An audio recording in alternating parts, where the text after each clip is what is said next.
നമസ്കാരം. വാർത്തകളും വിശേഷവും എത്രയും പെട്ടെന്ന് അറിയാൻ നമ്മുടെ ചാനൽ ഇപ്പോൾ തന്നെ ആദ്യം സബ്സ്ക്രൈബ് ചെയ്ത് വെക്കുക. ക്യാൻസർ ബാധിതയായ രേണുസുധിയെ കാണാനും സഹായിക്കാനും വിവരങ്ങൾ കണ്ടും കേട്ടും നാനാഭാഗത്തു നിന്നും ആളുകൾ സുധിയിലേക്ക് എത്തുന്നുണ്ട്. കോട്ടയം മെഡിക്കൽ കോളേജിലും എത്തുന്നുണ്ട്. പക്ഷേ കിച്ചു മാത്രം വരുന്നില്ല. രേണുവിനെ രോഗം സ്ഥിരീകരിച്ചു എന്ന് പ്രചരിച്ചപ്പോൾ മുതൽ രേണുവിനെ കാണാൻ പോകണമെന്ന് ആരാധകർ കിച്ചുവിനെ ഉപദേശിച്ചുകൊണ്ടേയിരിക്കുകയായിരുന്നു.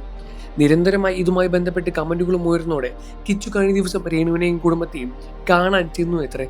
ഈ സാഹചര്യത്തിൽ ഇപ്പോഴത്തെ സോഷ്യൽ മീഡിയയിൽ പ്രതികരിച്ച് കുറിപ്പ് ശ്രദ്ധ നേടുകയാണ്. സ്വന്തം യൂട്യൂബും ഇൻസ്റ്റയും ഫേസ്ബുക്കും റീച്ചാക്കാൻ വേണ്ടി വിക്ടിം പ്ലേ കളിച്ചതാണ് കിച്ചു എന്ന രീതിയാണ് ഫേസ്ബുക്കിലെ കുറികൾ വന്നത്. ആ കുറിപ്പ് ഇങ്ങനെയായിരുന്നു: അമ്മ ഉപേക്ഷിച്ചു പോയ കൈക്കുഞ്ഞിനെ സ്റ്റേജിന് പിറകിൽ വരെ കിടത്തി കൊല്ലം സുധി വളർത്തിയെടുത്തുന്ന കാര്യങ്ങൾ പറയുമ്പോഴൊക്കെ കൂടെ രേണുവും ഉണ്ടായിരുന്നു. പ്രസവിച്ച മകനല്ലെങ്കിലും സ്വന്തം കാലിൽ നിൽക്കാനായത് അവളും ഒരുപാട് കിച്ചുവിനെ സഹായിച്ചിട്ടുമുള്ളതാണ്. എന്നിട്ടും അവൻ്റെ യൂട്യൂബും ഇൻസ്റ്റയും ഫേസ്ബുക്കും റീച്ചാക്കാൻ വേണ്ടി സ്വയം വിക്ടിം പ്ലേ കളിക്കുകയാണ്.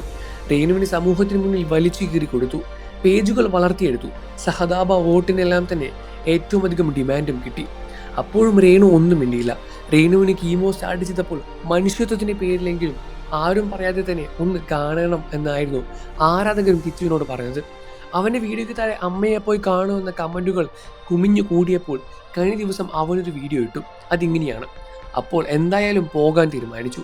വിഷമമുള്ളവരുടെ വിഷമമൊക്കെ അങ്ങ് തീരട്ടെ. കൊല്ലം സുധിയുടെ കഷ്ടപ്പെട്ട് വളർത്തിയ മകനാണ് രാഹുൽ. സ്വന്തം മകനല്ലെങ്കിലും അവനെ ഈ നിലയിൽ എത്തിക്കാൻ രേണുവും ഒരുപാട് കഷ്ടപ്പെട്ട് നോക്കിയിട്ടുണ്ട്.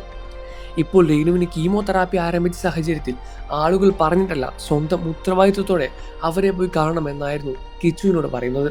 അങ്ങനെ ചെയ്തിരുന്നെങ്കിൽ ആളുകളുടെ മനസ്സിൽ കിച്ചുവിന് വലിയൊരു വാല്യൂ കൂടിയേനെ.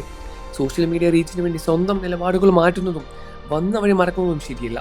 എത്ര വളർന്നാലും നമ്മൾ സ്നേഹിച്ചവരെ ചേർത്ത് പിടിക്കുന്നതിലാണ് കാര്യം. ഒരാളുടെ മോശം അവസ്ഥയിൽ ചേർത്ത് പിടിക്കുന്നതാണ് യഥാർത്ഥ സ്നേഹമുള്ളവൻ. ഇനിയെങ്കിലും രേണു അമ്മയെയും അനിയനെയും കിച്ചു ചേർത്ത് പിടിക്കണമെന്നായിരുന്നു ആ കുറിപ്പ്.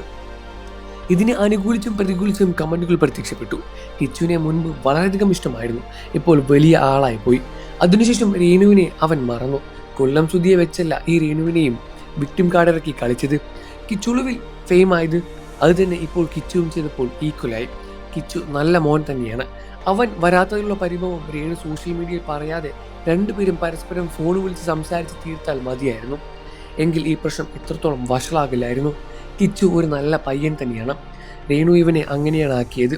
രേണുവിന് മുൻകാല പ്രവർത്തികളെ ഇവൻ ഈ നിലയിൽ എത്തിച്ചത് എന്നിങ്ങനെ നീളുന്നു പോസ്റ്റിന് ലഭിച്ച ഒരുപാട് കമൻറ്റുകൾ.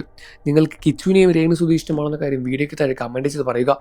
വാർത്തകളും വിശേഷവും എത്രയും പെട്ടെന്ന് അറിയാൻ നമ്മുടെ വീഡിയോ ലൈക്ക് ചെയ്ത് ചാനൽ ഇപ്പോൾ തന്നെ സബ്സ്ക്രൈബ് ചെയ്ത് സപ്പോർട്ട് ചെയ്യണം ഫ്രണ്ട്സ്.